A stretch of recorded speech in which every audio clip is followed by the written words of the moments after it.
जय हिंद दोस्तों, एक बार फिर से जोरदार स्वागत है आपका हेलो शिक्षा के ऑनलाइन प्लेटफॉर्म पर। क्योंकि दोस्तों जो हेलो शिक्षा एसएससी एमटीएस की एनालिसिस करवा रहा है, हमें मेमोरी बेस्ड प्रश्न मिल रहे हैं। एक्चुअल प्रश्न तो आप जानते हैं कि किसी को भी मिल पाना संभव नहीं है, लेकिन हमें जो भी प्रश्न मिल रहे हैं उन प्रश्नों से जो हम जीएस की तैयारी करवा दे रहे हैं, जो आपके एग्जाम के लिए जो हम एक्स्ट्रा फैक्ट ला करके कुछ देखिए स्पेशल तरीके से दे रहे हैं, उनसे लगातार प्रश्न बन रहे हैं। और सबसे ज्यादा खुशी साथियों मुझे इस बात की है कि मेरा जो समय है, जो मैं अपनी जॉब से समय निकाल करके, गवर्नमेंट जॉब में आप जानते हैं कि थोड़ा समय कम बचता है, समय निकाल करके जो आप लोगों के लिए काम करने की कोशिश कर रहा हूं, वह आप लोगों के लिए लाभदायक सिद्ध हो रहा है। कई सारे विद्यार्थी फोन करके, मैसेज करके बता रहे हैं कि सर आप द्वारा चलाए जा रहे प्रैक्टिस सेट से, आप द्वारा जो है कराए जा रहे एनालिसिस से प्रश्न लगातार एग्जाम में आ रहे हैं। आपकी भी पाली में जरूर प्रश्न आएंगे दोस्तों। बस ध्यान से अपना 30 मिनट अब मुझे दीजिएगा, ये कीमती 30 मिनट। आपके कम से कम जो है 100 से 150 प्रश्न ऐसे तैयार करवा दूंगा मैं, जो प्रश्न इमेज के माध्यम से, ग्राफिक्स के माध्यम से, स्पेशल तरीके से कुछ इस तरह देखिए, ताकि आपको हमेशा याद रहे। केवल प्रश्नों को जीएस पढ़ लिया, पढ़ते पढ़ते बहुत हो गया, याद करने की बारी है, परीक्षा क्रैक करने की बारी है।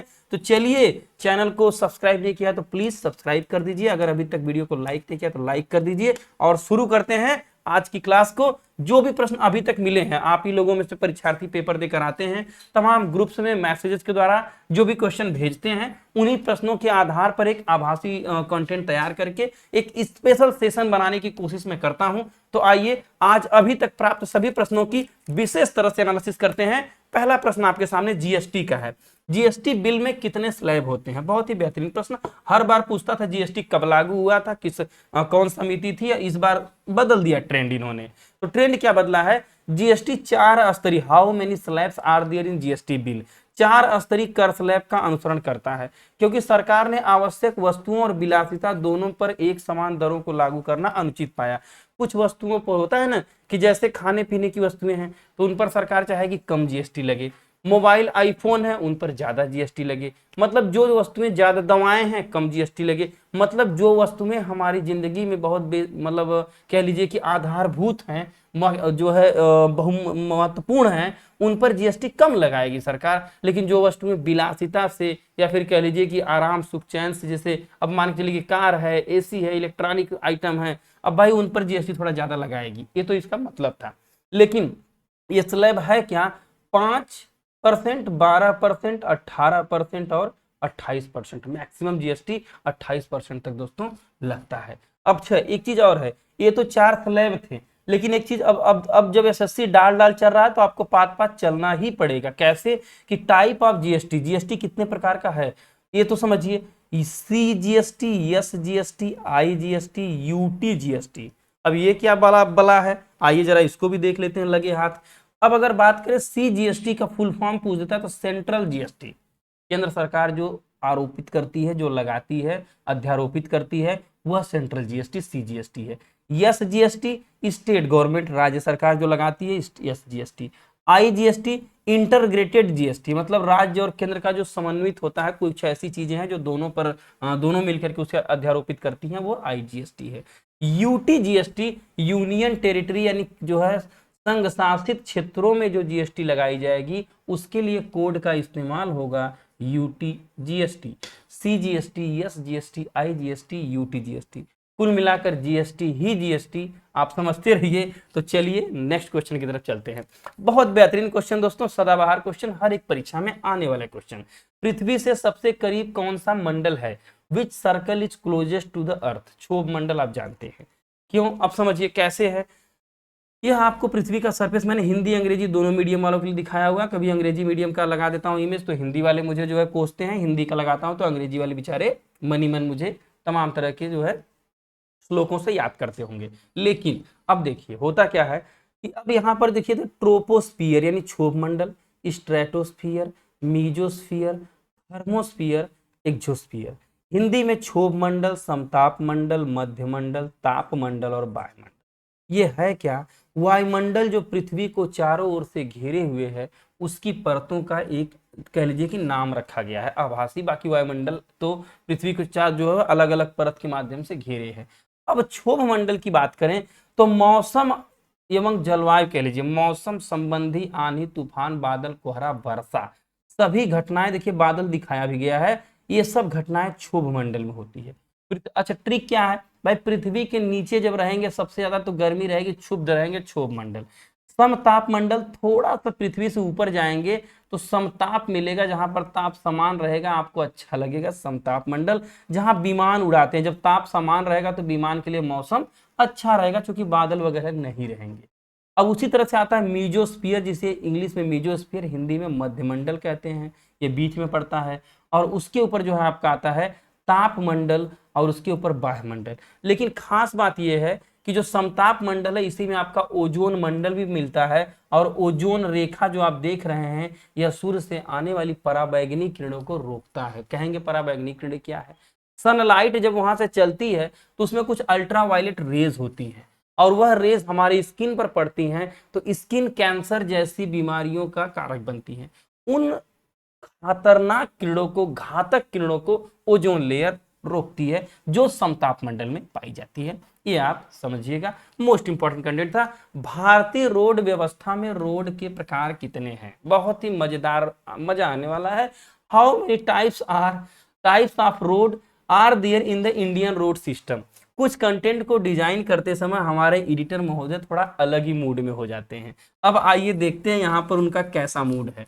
स्थान और कार्य के आधार पर भारत में सड़कें 4 प्रकार की होती है दोस्तों। एक राष्ट्रीय राजमार्ग, एनएच, नेशनल हाईवे, आप जानते हैं। राज्य सरकार का राज्य राजमार्ग होता है। तीसरा जो है सड़कें ग्रामीण, ये सड़कें यहाँ जो टाइप नहीं हो पाया है, कह लीजिए कि जिले जो डिस्ट्रिक्ट जो है, डिस्ट्रिक्ट सड़कें और ग्रामीण सड़कें, जिले से जिले की कनेक्टिविटी और गांव से गांव की कनेक्टिविटी, यही मुख्य प्रकार की 4 प्रकार की सड़कें होती हैं। नेशनल हाईवे, स्टेट हाईवे और विलेज रोड, ये जो है, और इसी में एक जो है जिला रोड की बात करें तो हाँ। अब देखिए यहाँ ये लगाने की क्या जरूरत, ऐसा रोड तो आपको इंडिया में नहीं दिखेगा, और उस रोड पर इस प्रकार कोई आपका इंतजार भी नहीं करेगा, क्योंकि जब तक परीक्षा निकलेगी नहीं तब तक ऐसा रोड और ऐसा बक्सा लेकर वहां खड़ा हुआ कोई आपको मिलने वाला है नहीं। हाँ भाई, कुछ लोगों की व्यवस्था स्पेशल है, उनकी बात मैं नहीं करता। लेकिन चलिए इधर से ध्यान हटाते हुए जरा यहाँ पर अपना ध्यान लाएंगे। ये भी देखो भैया, ये भी भारत का ही रोड है। अब इसको मैं किस कैटेगरी में रखूंगा, आप कमेंट करके बताइएगा कि यह रोड है कि नहर है कि नाली है कि मेरियाना गर्त है, भगवान जाने। चलते हैं अगले टॉपिक की तरफ, नहीं यहाँ हमारा समय ज्यादा ही बर्बाद हो जाएगा। नेक्स्ट क्वेश्चन है, निम्न में से कौन सी पहाड़ी पश्चिमी घाट में नहीं है? Which of the following hills are not in the western Ghat? मतलब अब ये तो प्रश्न कुछ कंप्लीट मिल नहीं पाया। अब कुछ पहाड़ियां मैं पश्चिमी घाट, पूर्वी घाट और पूर्वोत्तर भारत की बताने की कोशिश करता हूं। जो भी इसमें से रहा होगा आप समझ लेंगे, लेकिन अगली शिफ्ट में आपको, मेरा टारगेट रहता है कि आने वाले शिफ्ट में जो प्रश्न बने वहां आप हैंडल कर पाए।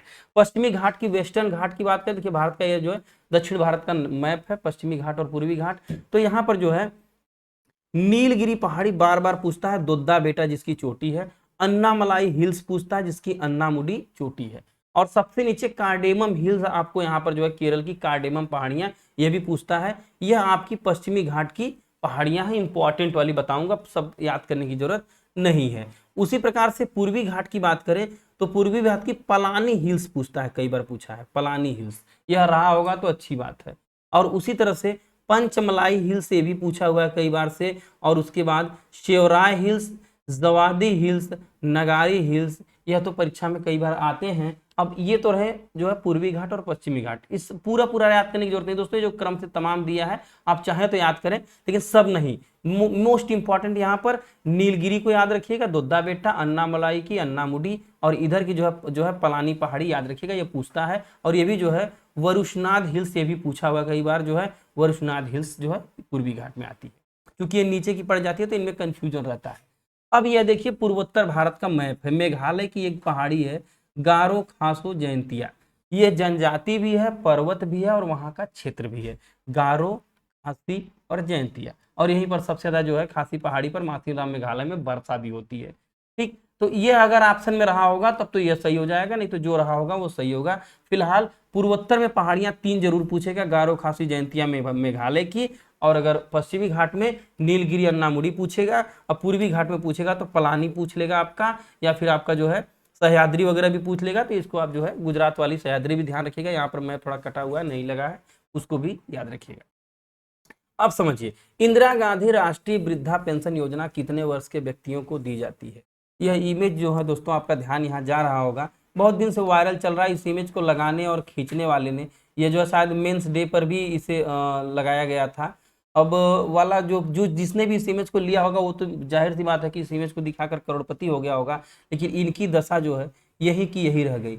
यह हमारे देश के लिए, देश की सबसे बड़ी दुर्दशा है, या फिर हम लोगों के लिए दोस्तों, हम लोगों के विज्ञान और प्रौद्योगिकी के मुंह पर कड़ा तमाचा है कि जो हमारे देश के वृद्ध व्यक्तियों को सरकार द्वारा जो पेंशन मिल भी नहीं पाती है, या फिर कह लीजिए कि कुछ तमाम योजनाओं पर जीवित रहना पड़ता है। लेकिन कुछ स्वाभिमानी लोग होते हैं जो उन योजनाओं को ठुकरा कर कहते हैं कि मैं अभी भी मेहनत कर पाने में सक्षम हूँ।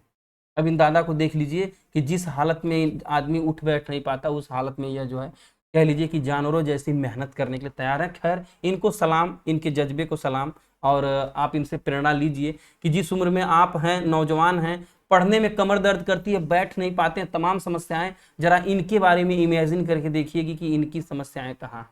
दोस्तों, अगर आज आप मेहनत नहीं करेंगे, अपने वक्त को नहीं बदलेंगे, नौकरी नहीं पाएंगे, तो आने वाला समय कुछ इस प्रकार का हमारा आपका भी हो सकता है।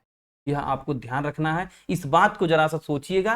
प्रश्न की तरफ आइए। इंदिरा गांधी राष्ट्रीय जो है वृद्धा पेंशन योजना की बात करें तो जो है 60 से 79 वर्ष के बीच के जो है बुजुर्ग व्यक्तियों को मिलती है। 500 रुपये प्रति माह। आप जानते हैं इसमें क्या ही हो सकता है। 80 वर्ष की आयु ऊपर चली जाती है तो 800 रुपये कर दिया जाता है। इस 500 और 800 में इनका क्या होना है भगवान जाने। खैर, लेकिन सरकार की स्कीम है, परीक्षा में आती है।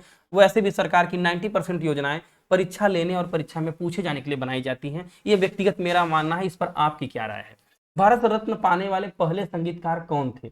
Who was the first musician to get the Bharat Ratna? यह देखिए जो है भारत रत्न पाने वाली जो है पहली संगीतकार महिला जो है मदुरै बदियू सुब्बुलक्ष्मी, पूरा नाम इनका यश सुब्बुलक्ष्मी इनको बोलते हैं, जो है सुब्बुलक्ष्मी। ये इनको जो है पहली जो है संगीतकार थी जिन्हें भारत रत्न मिलता है। तमिलनाडु की एक जो है भारतीय जो है कर्नाटक संगीत की गायिका थी। वह भारत के सर्वोच्च नागरिक सम्मान भारत रत्न से सम्मानित होने वाली पहली संगीतकार थी। यह डेटा आपके सामने है, पुराना इमेज भी लगाया हुआ हूँ। और उसके बाद 1974 में एशिया का नोबेल पुरस्कार माना जाने वाला रैमन मैग्सेसे पुरस्कार पाने वाले भी संगीतकार यही थी। यह आने वाले शिफ्ट वालों के लिए इंपॉर्टेंट है, रैमन मैग्सेसे पुरस्कार, यह याद रखिएगा, जिन्हें 1966 में संयुक्त राष्ट्र महासभा में प्रदर्शन करने का पहली बार मौका भी मिला था, याद रखिएगा। ये तो रहा यहाँ की बात। उसके बाद 1999 में पंडित रविशंकर को मिलता है, 2001 में उस्ताद बिस्मिल्लाह खान को, और सुश्री लता मंगेशकर को 2009 में पंडित भीम सिंह जोशी को जो है भारत रत्न पुरस्कार से सम्मानित किया जाता है। इन लोगों को भी याद रखिएगा। 99 में रविशंकर जी, 1 में उस्ताद बिस्मिल्लाह खान, 9 में लता जो है एक खान और लता मंगेशकर, और 9 में पंडित भीम सिंह जोशी। इन लोगों को भी जरा याद रखिएगा दोस्तों, यहाँ से प्रश्न बन सकता है। नेक्स्ट क्वेश्चन है, उपराष्ट्रपति बनने की न्यूनतम आयु कितनी होती है? What is the minimum age to become the vice president? अब तो इसकी एक साथ यहाँ पर कोई देखिए लिखा हुआ मिला, बड़ा मजेदार आइटम मिल गया, लगा दिया मैंने इजी वे में, किसी आपको इन लोगों की तरह किसी विद्यार्थी ने लिखकर भेजा है। और इसको आप याद रखिए, राष्ट्रपति 35 वर्ष, उपराष्ट्रपति 35 वर्ष, वही एक ही बात है। 25-25 वर्ष जो है प्रधानमंत्री और मुख्यमंत्री होते हैं, एक ही बात। और राज्यपाल 35 वर्ष, चूंकि जो है उसकी भी रैंक जो है राष्ट्रपति उपराष्ट्रपति जैसी उम्र और योग्यता होती है। लोकसभा में 30 और लोकसभा में 25 और राज्यसभा में 30 वर्ष आयु होती है। यही जो है उम्र है, इसको आप याद रखेंगे। अब यह समान नागरिक संहिता किस अनुच्छेद से संबंधित है? With which article is related to the uniform civil code. अब समझिए यह है क्या, इसको थोड़ा सा समझा दूं। Civil code, uniform civil code बहुत लोग सुनते हैं, लेकिन दोस्तों समझ नहीं पाते हैं कि यह है क्या एक्चुअली में। होता क्या है दोस्तों, हमारे यहाँ कई सारे धर्म हैं, आप जानते हैं, हिंदू है, मुस्लिम है। पहले तो सबसे 2 बड़े धर्म ये हैं। इसमें अन्य धर्मों में जो है बुद्धिज्म है, ईसाई भी हमारे यहाँ कुछ हैं, और उसके बाद सिख भी हैं, इनको आप जो है जानते हैं, तमाम तरह के जैन भी हैं, लेकिन मुख्य हिंदू और मुस्लिम हैं। अब समझिए बात को, थोड़ी सी मेरी बात को सुन लीजिए, इस कंटेंट पे ध्यान मत दीजिए। जो है हिंदुओं का विवाह करने का नियम, तलाक करने जो है मैरिज करने का नियम, जो है डाइवोर्स लेने का नियम यानी तलाक लेने का नियम, और दत्तक पुत्र लेने का नियम जो है, गोद लेने का नियम जो है, हिंदुओं का अपना अलग है धर्म के अनुसार। मुस्लिमों का कहिए तो उनका विवाह करने का मैरिज का नियम और तलाक का नियम, और उसके बाद जो है दत्तक पुत्र लेने का नियम जो है उनका मुस्लिमों का अलग है।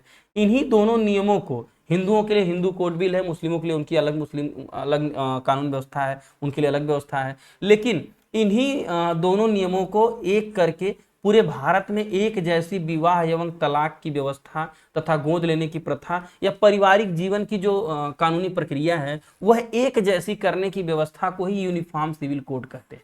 मैसेज मेरा मिला होगा, यही मैं आपको बताना चाह रहा हूं थोड़ा सा कि एक जैसी कानूनी व्यवस्था, शादी विवाह से संबंधित जो है प्रकरण में एक जैसी व्यवस्था विधि लागू कर दी जाए, that is called the uniform civil code.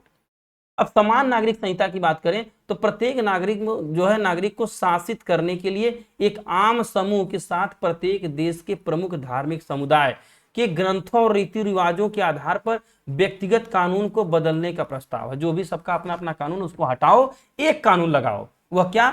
अनुच्छेद 44 के में जो है समान नागरिक संहिता के लिए प्रावधान दिया गया है। इसके हिसाब से पूरे भारत में, पूरे राज्य में नागरिकों के लिए समान नागरिक संहिता को सुरक्षित करने का प्रयास किया गया है। गोवा वगैरह में यह लागू है, एक जैसा सबके लिए कानून। लेकिन मुस्लिम कभी विरोध करेंगे, कभी हिंदू विरोध करेंगे, मतलब अलग अलग समुदाय अपने अपने धर्म के, अपने अपने संस्कृति के अनुसार जीने की आजादी लेने के लिए इसका विरोध करते हैं। लेकिन सरकार इसको लागू करने की कोशिश में रहती है, लेकिन लागू कर जल्दी नहीं पाती है। कई राज्यों में लागू है। अब समझिए, पता नहीं इस स्क्रीन को मैं क्या कहूं, यहाँ से जो प्रश्न आप ध्यान से देखिएगा, ये जो कुछ महान लोग आपके सामने दिख रहे हैं, इनसे रोज 1 नंबर आपको मिल रहा है और मैं इस स्क्रीन को रोज लगा देता हूं। आज भी प्रश्न आए थे, शायद यह आत्माराम पांडुरंग वाला आया था प्रश्न आज, जो कई बच्चे मैसेज किए थे। मैंने प्रश्न तो नहीं डाला। आर्य समाज दयानंद सरस्वती, ब्रह्म समाज राजा राममोहन राय, सत्य शोधक ज्योतिबा फूले, प्रार्थना आत्माराम पांडुरंग, रामकृष्ण स्वामी विवेकानंद, ईश्वर चंद्र विद्यासागर, विधवा पुनर्विवाह। मंत्र की तरह एक बार पढ़ लीजिए, याद हो जाएगा। आप कहेंगे सर ट्रिक बता दीजिए, तो मैं कहूंगा ट्रिक सुन लीजिए। आर्य है, समझिए, आर्य है जो दयावान, यानी आर्य समाज दयानंद सरस्वती। ब्रह्मा जी राजा थे, भाई ब्रह्म समाज देवताओं के राजा, ब्रह्म है राजा राममोहन राय। सत्य की ज्योति जलती रहती है, तो ज्योतिबा फूले। प्रार्थना हमेशा भैया आत्मा से ही तो करोगे, तो आत्माराम पांडुरंग। रामकृष्ण, एक साथ दोनों भगवान मिलेंगे तो विवेक उत्पन्न हो जाएगा, विवेकानंद होते हैं। ईश्वर चंद, यानी ईश्वर की ही इतनी ताकत है कि ईश्वर में ही वो ताकत है जो विधवाओं का पुनर्विवाह करवा सकते हैं। ट्रिक बना लीजिए, कीवर्ड आपको, मुझे विश्वास है कि ये पूरा याद रहता है और ये संस्थाएं भी याद रहती हैं, लेकिन आप इनमें कंफ्यूज होते हैं कि ब्रह्म समाज राजा राममोहन राय किए हैं कि दयानंद सरस्वती किए हैं। तो ब्रह्मा है राजा वाला ट्रिक याद रहेगा, काम बन जाएगा। अब बाकी स्वामी विवेकानंद और ये सब ज्योतिबा फूले और जो है दयानंद सरस्वती, ईश्वर चंद्र विद्यासागर, इन लोगों को देखने की फुर्सत अगर आप गूगल से नहीं देख पाते हैं, जो लोग देखते हैं उनके लिए अच्छा है, उनको मैं दिखा देता हूं, दर्शन करवा दे रहा हूं। धन्य होइए इनके दर्शन करके। और अगले क्वेश्चन की तरफ आगे बढ़ते हैं। दोस्तों, अगर इस तरह का डिजाइन किया हुआ हमारा कंटेंट, हमारी टीम का वर्क या हमारी मेहनत पसंद आ रही हो तो प्लीज वीडियो को लाइक करके कुछ दोस्तों तक इसे शेयर करें, थोड़ा सा हमें प्रमोट करें, हमारा सहयोग दे। थोड़ा सा जो है, मेरे पास कोई प्रचार प्रसार की, कोई ऐड लगाने की टीम या एजेंसी नहीं है, मैं आप ही लोगों के भरोसे बैठा हुआ हूं। आप लोग का सहयोग ही मुझे जो है एक मेरी मेहनत को सफल कर सकता है। तो आप प्लीज लाइक करें, कमेंट में अपनी राय दें, जो आप चाहते हैं कि क्या और सुधार किया जा सके, और उसके बाद कुछ दोस्तों के ग्रुप में, कोचिंग ग्रुप में शेयर करके उन लोगों से इसके बारे में चर्चा करें कि इस तरह की स्पेशल क्लास जीएस की मैं डेली आपकी जो है एक क्लास लेता हूं। मात्र आधे घंटे में 100-150 प्रश्नों को याद करवाता हूं ग्राफिक्स के माध्यम से। यह स्पेशल क्लास सिर्फ और सिर्फ आपके जीएस को मजबूत करने के लिए चलाई जाती है।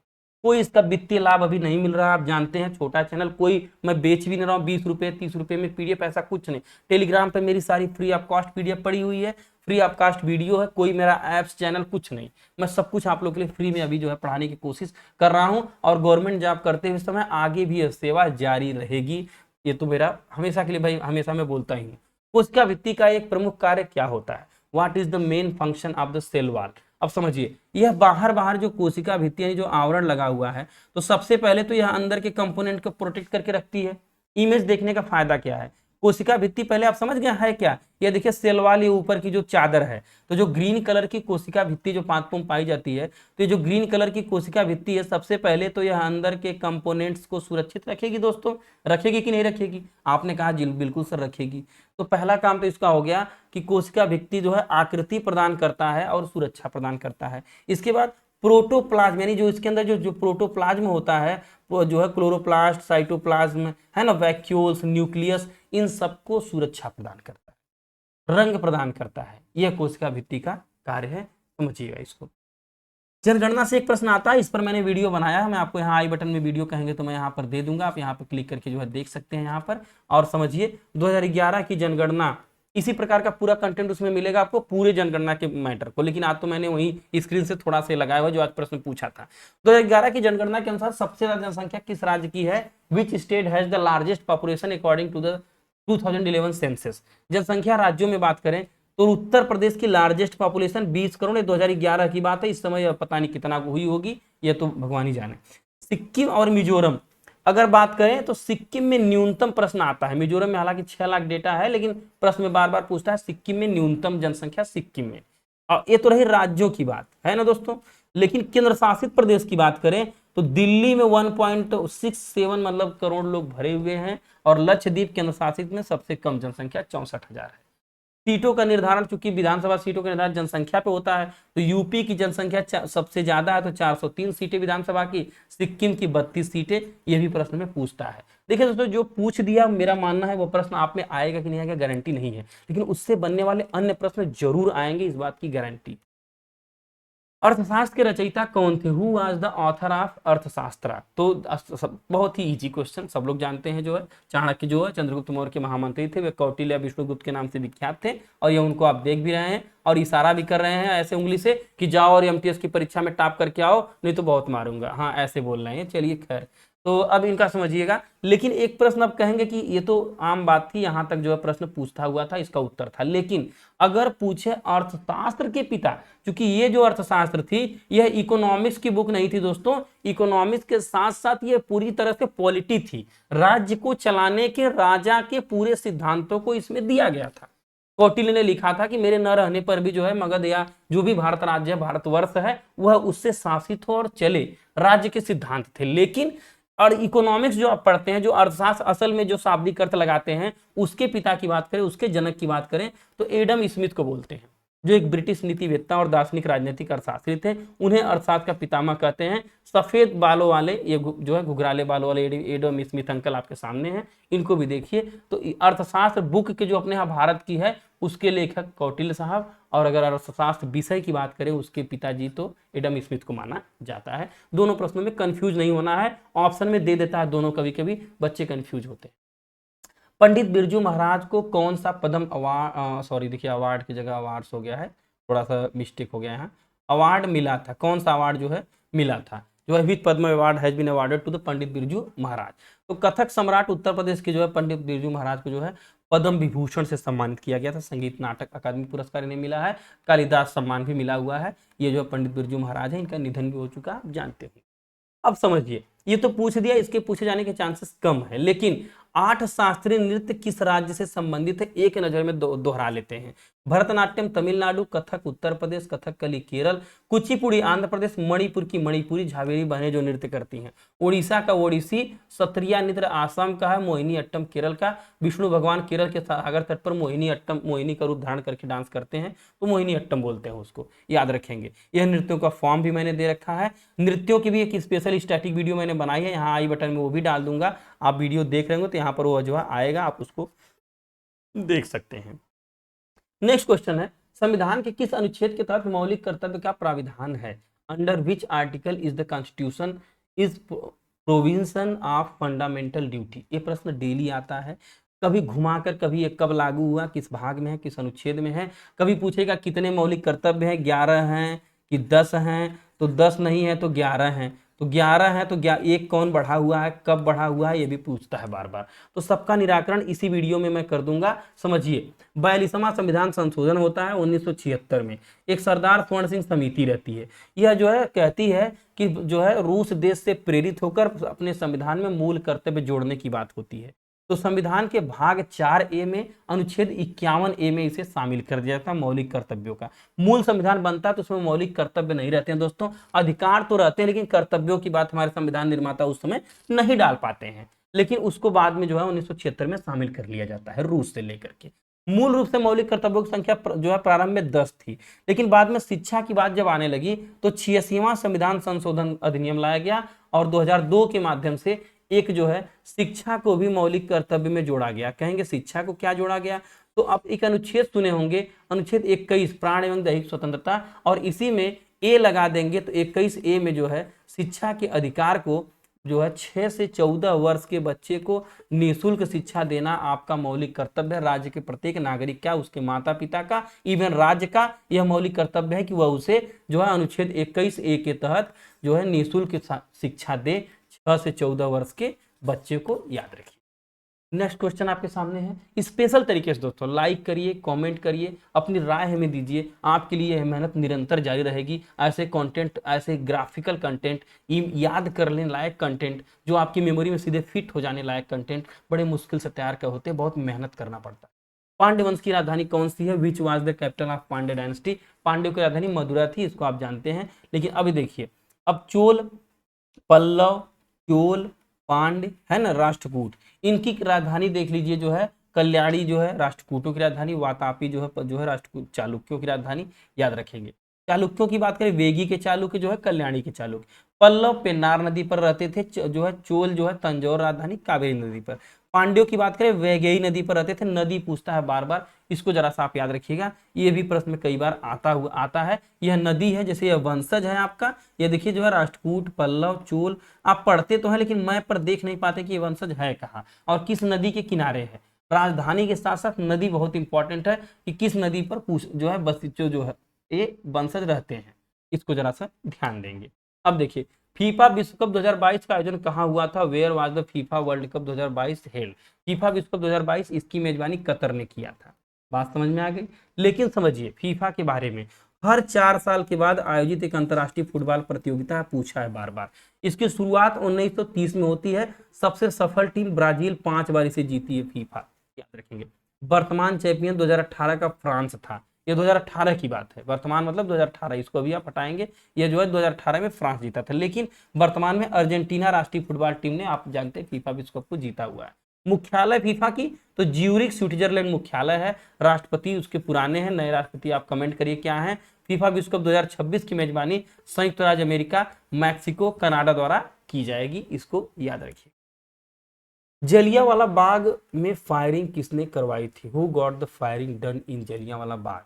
ये चोर जो आपके सामने दिख रहा है वर्दी पहने हुए ऐसे, इनको तो क्या ही कहें, जो है जनरल वर्नर, यहाँ गलत लिख दिया एडिटर ने। यहाँ जनरल लगाने के बजाय यहाँ चोर लिखना चाहिए कि चोर डायर ने जो है जलियांवाला बाग की का गुनहगार जो है, गुनहगार सही लिखा हुआ, गुनहगार डायर था जो है, और गुनहगार जनरल न बोल करके डायर ने 90 ब्रिटिश सैनिकों के साथ बगीचे को घेर लिया जो जलियांवाला बाग अमृतसर में था दोस्तों। और जलियांवाला बाग से निकलने के लिए सिर्फ एक ही रास्ता था, सभी रास्तों को बंद कर दिया। वहां पर हमारे जो है कह लीजिए कि जो एक तरह से आंदोलनकर्ता थे, या फिर कह लीजिए कि जो हमारे निहत्थे नागरिक थे, बैठ करके मीटिंग कर रहे थे। रॉलेट एक्ट जो काला कानून आया था, उस कानून के तहत सत्यपाल किचलू की गिरफ्तारी हो चुकी थी और नेताओं की गिरफ्तारी होने की बात हो रही थी। तो उसी मुद्दे पर लोग इकट्ठा हुए, उनके पास कोई शस्त्र नहीं था और वो लोग निहत्थे थे। अब उन सब पर अंधाधुन, यह इमेज आप देख पा रहे होंगे कि इस भीड़ पर अंधाधुन जो है इन जो है चोर सिपाहियों ने, इन क्या ही गाली दी जाए खुले प्लेटफॉर्म पर,